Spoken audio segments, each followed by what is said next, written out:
नमस्कार दोस्तों, इन्फ्राटॉक्स के नए एपिसोड में आपका स्वागत है। तो चलिए शुरू करते हैं। पहली खबर की शुरुआत करते हैं एयर इंडिया से, जो बेंगलोर के कैंपेगौड़ा इंटरनेशनल एयरपोर्ट पर एक aircraft maintenance training facility setup करने जा रहे हैं और इसको लेकर इन्होंने बेंगलोर इंटरनेशनल एयरपोर्ट लिमिटेड के साथ में एमओयू भी साइन कर लिया है। दोस्तों, अभी एयर इंडिया आईजीआई एयरपोर्ट को उनका बेस बनाकर ऑपरेट करता है।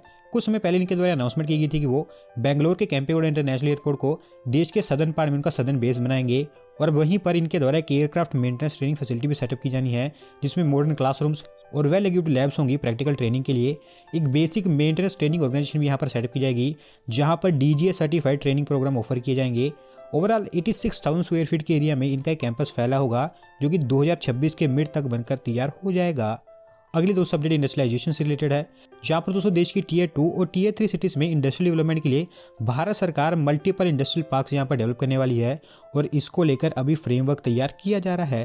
दोस्तों बेसिकली डीपीआईआईटी के द्वारा इसको हैंडल किया जा रहा है, जिनका कहना है कि टीयर 2 और टीयर 3 सिटीज में फैक्ट्री सेटअप करना बड़ी सिटी के कंपैरिजन में थोड़ा सा आसान है, क्योंकि वहाँ पर लेबर और लैंड को लेकर कम इश्यूज होते हैं अगर आप इसे बड़ी सिटी से कंपेयर करते हैं। और अगर इन सिटीज़ में प्रॉपर इंफ्रास्ट्रक्चर तैयार कर दिया जाता है तो इन्वेस्टर्स के लिए काफ़ी अट्रैक्टिव हो सकता है। तो अभी स्टेट गवर्नमेंट की भी यहाँ पर हेल्प ली जाएगी लैंड आइडेंटिफिकेशन और क्लियरेंस जैसे काम के लिए। डीपीआईआईटी का कहना है कि इस फाइनेंशियल ईयर के अंत तक इसको लेकर जो फ्रेमवर्क तैयार किया जा रहा है वो पूरी तरह से तैयार हो जाएगा और उसी के बेसिस पर इन इंडस्ट्रियल पार्क्स को डेवलप किया जाएगा। अगली दोस्तों अपडेट आंध्र प्रदेश से है, जहाँ पर दोस्तों आंध्र प्रदेश को भी एक और बिग टिकट इन्वेस्टमेंट प्रोजेक्ट मिलने वाला है, क्योंकि बीपीसीएल के द्वारा उनकी नई रिफाइनरी को लेकर लोकेशन फाइनलाइज कर दी गई है। दोस्तों बीपीसीएल के द्वारा रिफाइनरी की प्लानिंग पिछले कई सालों से की जा रही है।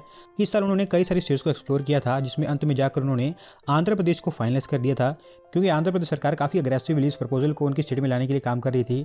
आंध्र प्रदेश सरकार के द्वारा इनको 3 लोकेशंस प्रपोज की गई थी इस रिफाइनरी के लिए, जिसमें श्रीकाकुलम, मछलीपट्टनम और रामेपट्टनम, ये 3 लोकेशंस थी। उसमें से अभी रामेपट्टनम को फाइनलाइज कर दिया गया है। अराउंड 1000 एकर्स ऑफ लैंड की यहाँ पर इनको ज़रूरत होगी, जो कि आंध्र प्रदेश सरकार के द्वारा इनको दे दी जाएगी, क्योंकि लैंड वहाँ पर अवेलेबल है। 60,000 करोड़ रुपीस के आसपास यहाँ पर इन्वेस्टमेंट होगी। रिफाइनरी के साथ साथ एक पेट्रोकेमिकल कॉम्प्लेक्स भी यहाँ पर तैयार किया जाएगा और मोस्ट प्रोबेबली इस महीने के अंत तक फॉर्मल अनाउंसमेंट बीपीसीएल के द्वारा कर दी जाएगी। अगली दोस्तों अपडेट छत्तीसगढ़ से है, जहाँ पर दोस्तों छत्तीसगढ़ के रायपुर एयरपोर्ट पर अब इंटरनेशनल फ्लाइट्स भी चल सकती हैं, क्योंकि हमारी यूनियन मिनिस्ट्री सिविल एविएशन के द्वारा इंटरनेशनल फ्लाइट्स को स्टार्ट करने के लिए अप्रूवल दे दी गई है। दोस्तों रायपुर एयरपोर्ट अभी एक डोमेस्टिक एयरपोर्ट है, जो कि एनुअली 2.5 मिलियन के आसपास पैसेंजर्स को हैंडल करता है। ये ठीक ठाक आंकड़ा है और पिछले कुछ समय से देखा भी गया है कि यहाँ पर जो इंटरनेशनल पैसेंजर्स की डिमांड है वो लगातार बढ़ती जा रही है। और क्योंकि अभी इस एयरपोर्ट के रनवे को बढ़ाकर 3250 मीटर के आसपास कर दिया गया है एयरपोर्ट अथॉरिटी ऑफ इंडिया के द्वारा, तो अब ये बड़े एयरक्राफ्ट को भी हैंडल कर सकता है। सिंगापुर और दुबई तक की जो फ्लाइट्स हैं वो यहाँ पर इनिशियली स्टार्ट होती हुई दिखाई देंगी और दूसरे इंटरनेशनल रूट्स जो कि फाइनेंशियली वायबल होंगे और जिनकी डिमांड होगी वो भी आगे चलकर यहाँ पर ऐड किए जाएंगे। एक कार्गो हब भी यहाँ पर सेटअप करने की बात की गई है। देखते हैं कि कब तक पहली फ्लाइट यहाँ पर स्टार्ट होती है। अगली दोस्तों अपडेट गुड़गांव से है, जहाँ पर दोस्तों ट्रांसपोर्टेशन के एरिया में गुड़गांव में हमें एक मेजर ओवरहॉल देखने को मिलने वाला है, क्योंकि जीएमडी ऑफिशियल्स के द्वारा अभी 5 की जंक्शंस को आइडेंटिफाई कर लिया गया है, जिनको मल्टी मॉडल ट्रांसपोर्ट हब में कन्वर्ट कर दिया जाएगा। दोस्तों बेसिकली इन मल्टी मॉडल ट्रांसपोर्ट हब्स में metro, expressways, ISBT, Indian railway, rapid rail, इन सबको एक जगह पर इंटीग्रेट किया जाएगा। पहले फेज में साइबर सिटी को मल्टी मॉडल ट्रांसपोर्ट हमें डेवलप करने की बात की गई है, जहां पर एक underground rapid station, rapid metro का एग्जिस्टिंग मेट्रो स्टेशन और नई मेट्रो लाइन में भी एक नया मेट्रो स्टेशन यहां पर बनाया जाना है। सिकंदरपुर स्टेशन के थ्रू दिल्ली मेट्रो से भी यहां पर कनेक्टिविटी होगी।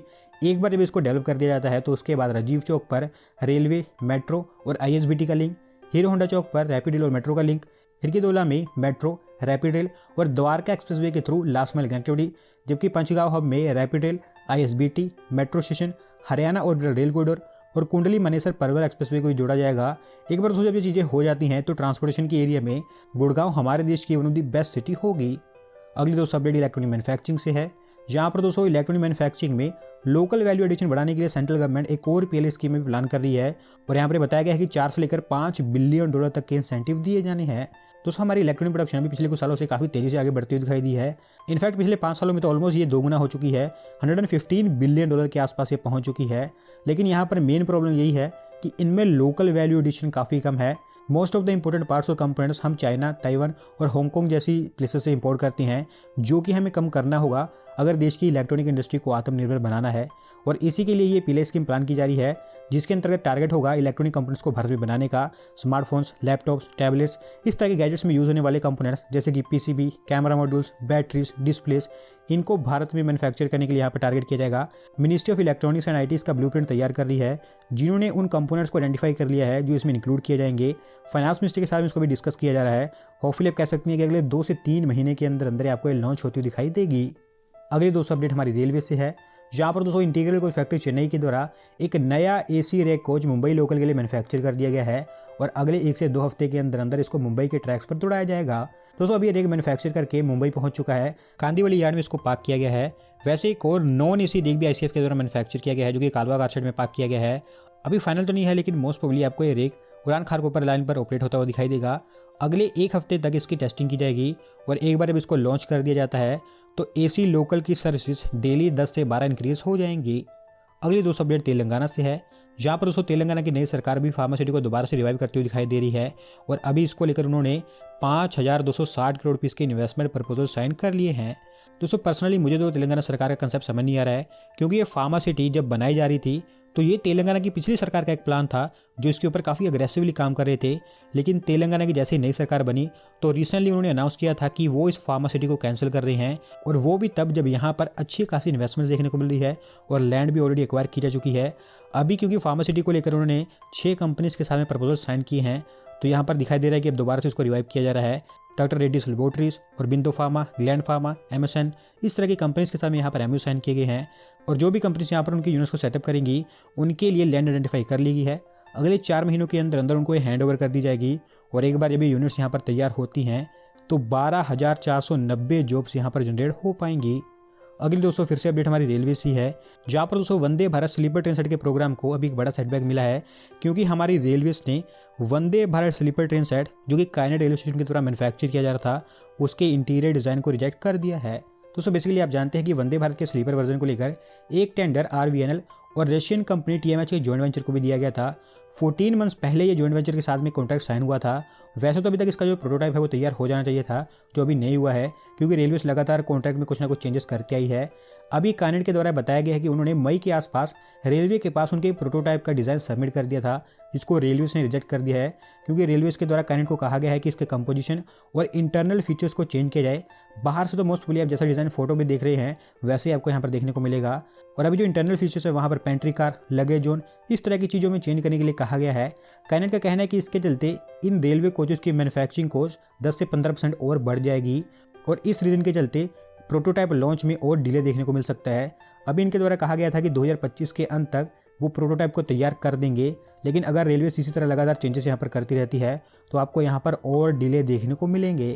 दोस्तों आज की आखिरी अपडेट हमारी union territory Jammu and Kashmir से है, जहाँ पर दोस्तों बीआरओ के द्वारा जवाहर टनल का रेनोवेशन फाइनली कंप्लीट कर दिया गया है और दिसंबर 2024 के आसपास को दोबारा से पब्लिक यूज़ के लिए ओपन कर दिया जाएगा। दोस्तों बेसिकली ये एक ट्विन ट्यूब टनल है जिसको 1956 के आसपास ओपन किया गया था।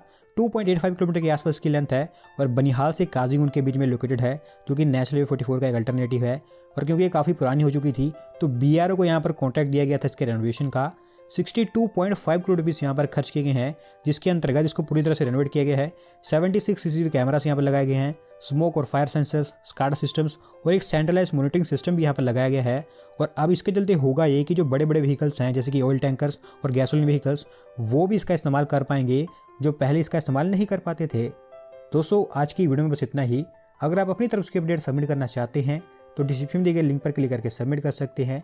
और अगर आज की वीडियो पसंद आई हो तो वीडियो को लाइक करें, चैनल को सब्सक्राइब करें। धन्यवाद वीडियो को देखने के लिए।